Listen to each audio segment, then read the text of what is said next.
Good morning, book lovers of the internet. Welcome or welcome back to my channel. I am Book Nerd 822, and in this video, I am going to be exploring this Instagram page called Book Memes, Books and Alone Book Memes Wow E. This page has 54 posts, and basically the description is as follows. All I post is books, books, books, no matter what. A meme a day makes the feels stay. Most of this is not ours, but enjoy anyways. So basically, what I usually do is I react to TikToks I find which have these captions. This is not going to be a very long video, by the way. I am going to just take a look at a couple of these and give you my honest opinion on each one. We'll begin with this one. When I finish a really good book and can't move on. So this is relatable, but perhaps not as much as the image indicates. There are books which I finish reading, and sometimes it takes me a few hours to move on, but since I am so much on the grind when it comes to reading, consistently reading and reading several books at the same time from different genre, I can't really get held up so much, and I suppose that might have had a bit of a toll on my emotions as well. Next is I may be a disappointment, but at least I'm not the Percy Jackson movie.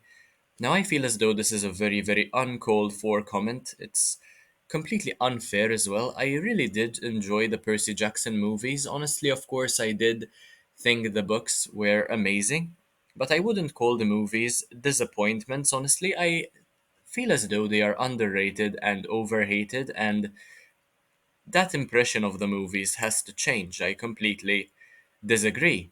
And the Percy Jackson and the Olympians Disney Plus series, I suppose it's okay overall, but it's not really fantastic. The movies I watched at a very young age and they were really magical and the mythology really came through. It left a really good impression on me. I enjoyed the movies personally.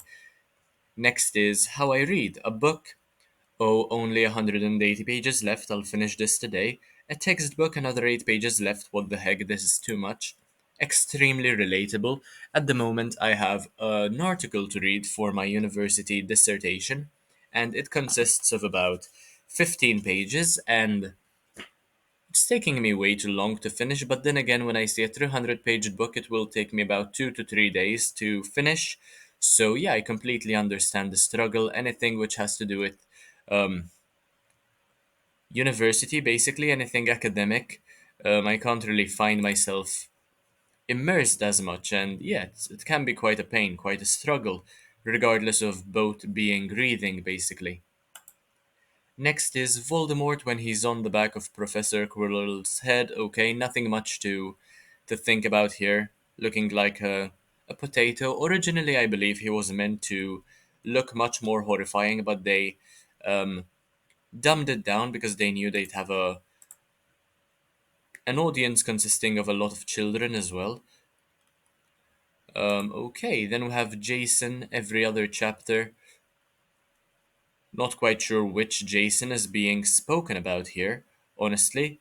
Maybe the heroes of Olympus? Not quite sure. Do let me know whether you know in the comment section down below. Nothing in the comment section is giving this away, basically, and many people seem to be confused as well. I'm a go read. Okay, nothing too deep here either. SpongeBob with a bit of an edit over there. Nothing too special either.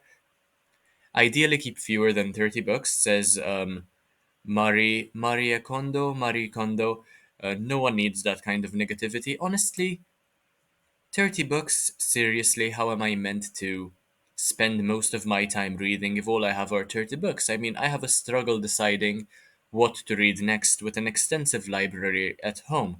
How do you think I would even manage to go about life with 30 books? Um, so, yeah, definitely not. Once you've read the dictionary, every other book you read is just a remix. This universe is finite, its resources finite. Honestly, it depends. Um, there are so many, for instance, numbers or special symbols or languages which other authors bring into their texts, so it's not just the dictionary consisting of most of the vocabulary. I mean, language is something which changes on a daily basis, and yeah, you can't guarantee that everything that's within a dictionary um, will be used in every single book or very, very partially used in every single book. That is definitely not the case. Next is Percy Jackson when he arrives at Camp Half-Blood. I control the lobsters. Yeah, as the son of Poseidon, the god of the sea, that makes plenty of sense. And this is derived from Drake and Josh.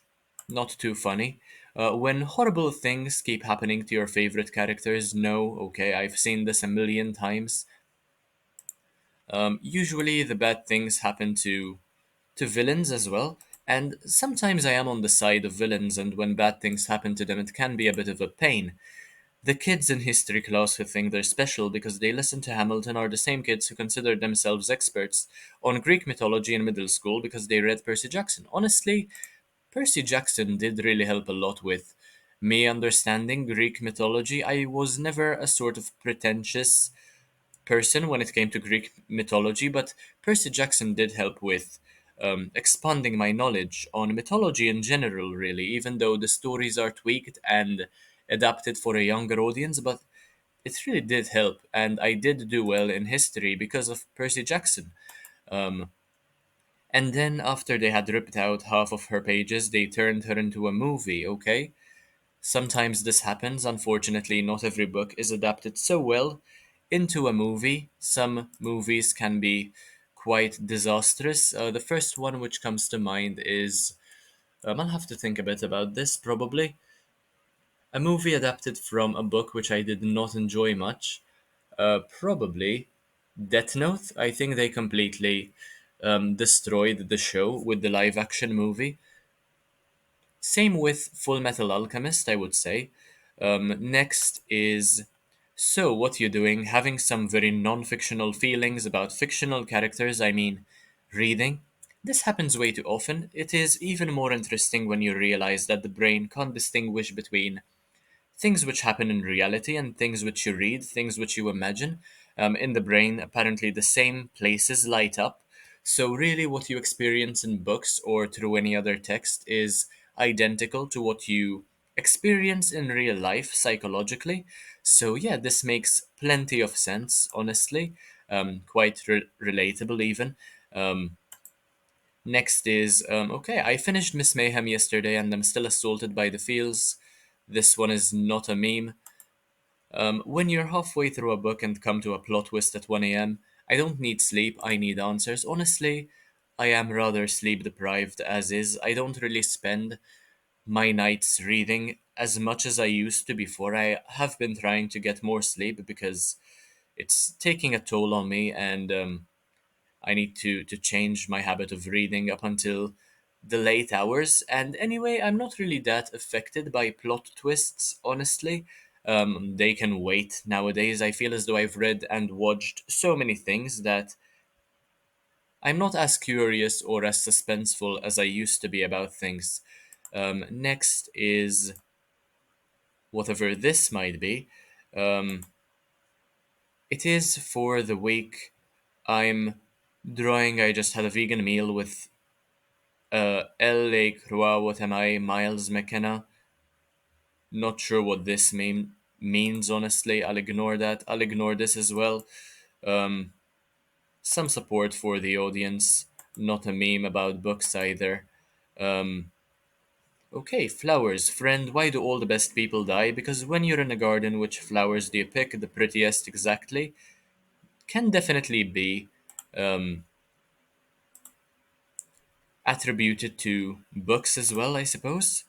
New fandom. Every time I join a new fandom, I feel like I'm ripping my soul into another Horcrux. Basically, at this stage in my life, I form part of so many fandoms, it's hard to keep up with every single one of them.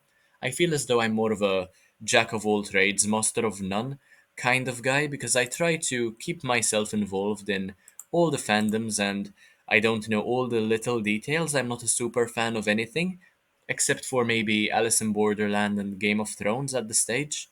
And Cobra Kai, perhaps.